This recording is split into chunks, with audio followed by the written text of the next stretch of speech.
I've been seeing a lot of Kong slander recently in the Godzilla community, and don't get me wrong, Kong slander has been around for a while, but definitely not to this extent. One of the worst takes I've been seeing lately in the slander pit has been the debate on Godzilla versus 2024 Kong.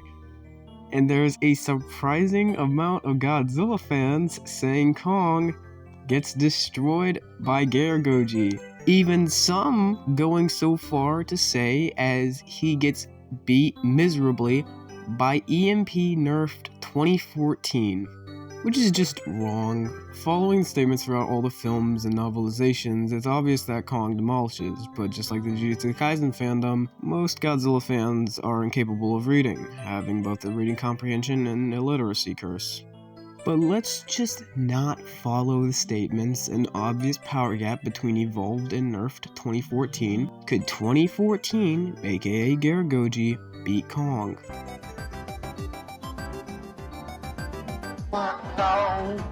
So this is what's gonna happen. We're gonna break it down in simple categories and feats, and for this instance, we're gonna be using 2024 Kong with all of his weapons, since this is the one that I'm seeing the most in these debates.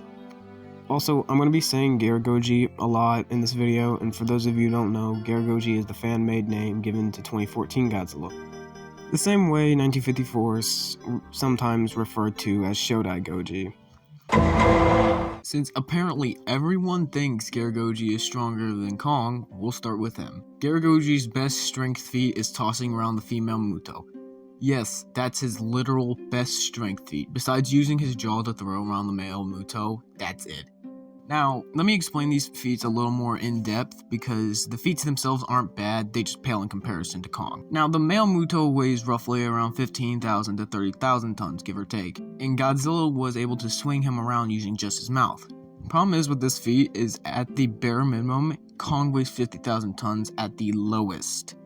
He can go up to 90,000. The second feat and best argument for 2014 taking strength is that he was able to tackle and push back a charging female Muto who weighs around 60,000 tons, which again, Kong should weigh around the same, if not more. And you want to know one of Kong's best strength feats?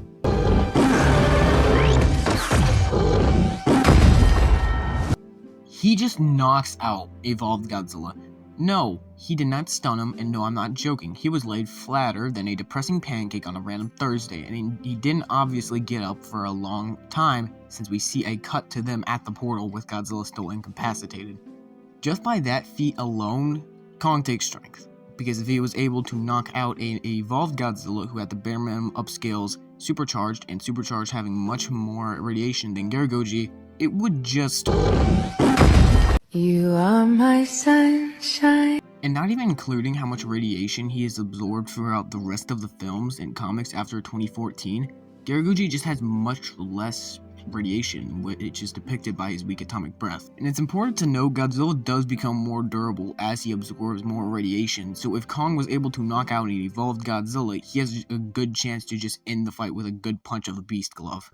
But if this feat isn't enough, for some reason, Kong was able to lift and throw a Warbat, which weighs around 26,000 tons, rip a Warthog in half, toss around Scar King with one hand, and push the giant doors open to the Kong Temple in GVK. So pretty easily, Kong takes this strength.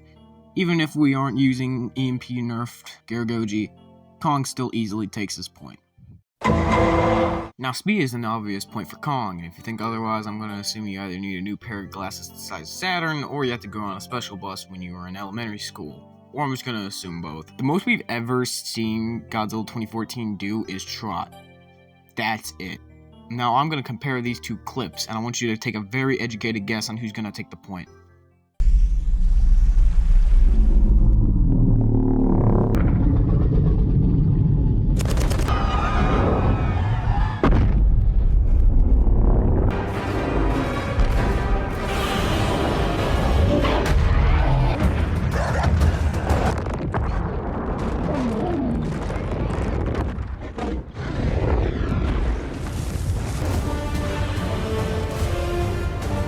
So now that you've watched those clips, I want you to take a very educated guess on who's gonna get the point.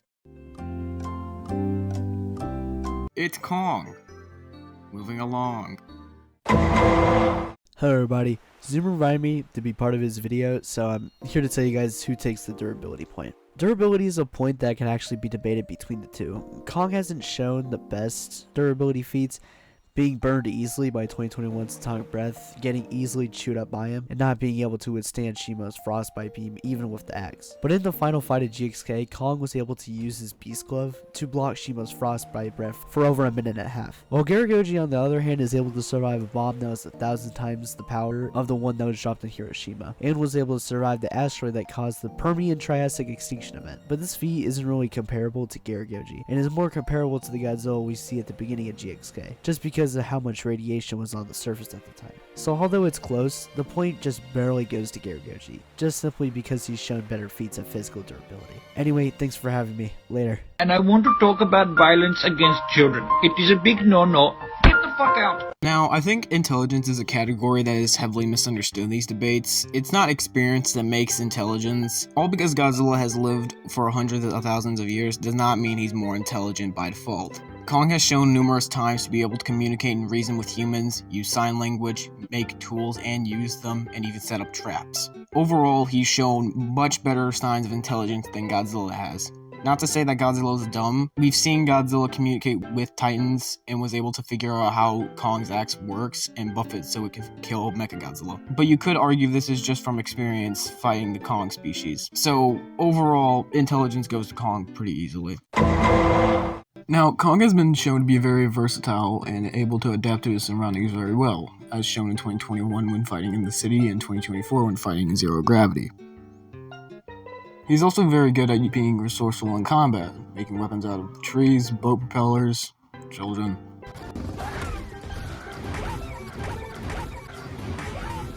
And rocks.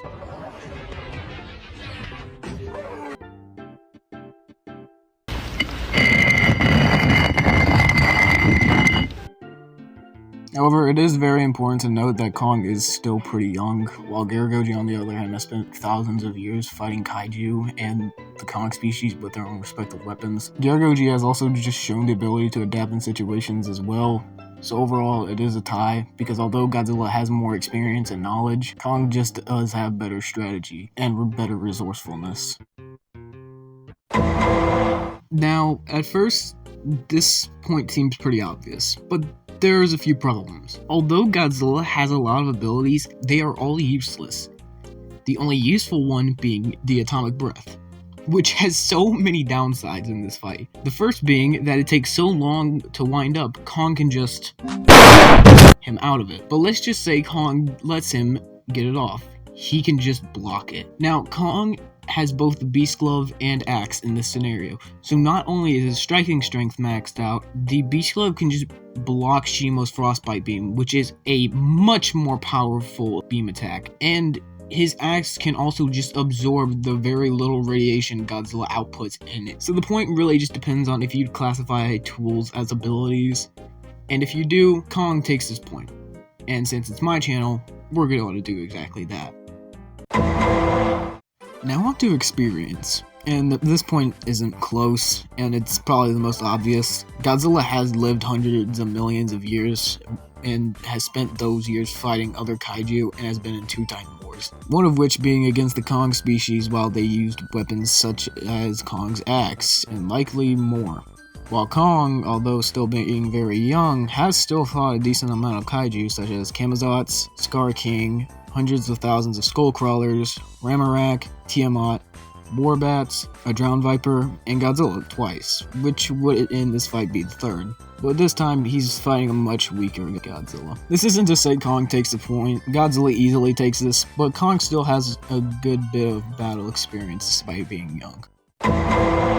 So, overall, this debate is just stupid. Kong decimates in all categories he takes, and it's extremely close for the ones that he doesn't take besides battle experience. There are a few important things to mention about this fight, such as Godzilla knowing what the axe would do, but would not likely use the knowledge well, seeing that he didn't really use it that correctly in GBK. Another important thing to mention is that Godzilla is very weak in his gills, and although Kong likely doesn't know this yet, he could probably figure it out if he doesn't take the fight seriously. But if he does decide to take the fight seriously, this is what he's gonna see. So overall, Kong just decimates. This slander is just stupid, but that's gonna be it. Thank you all for watching, and if you disagree, please put your argument in the comments. And I'd like to thank all of these people on the screen for helping me and supporting me in their own ways. Please go follow them on everything. Thank you. Till next time.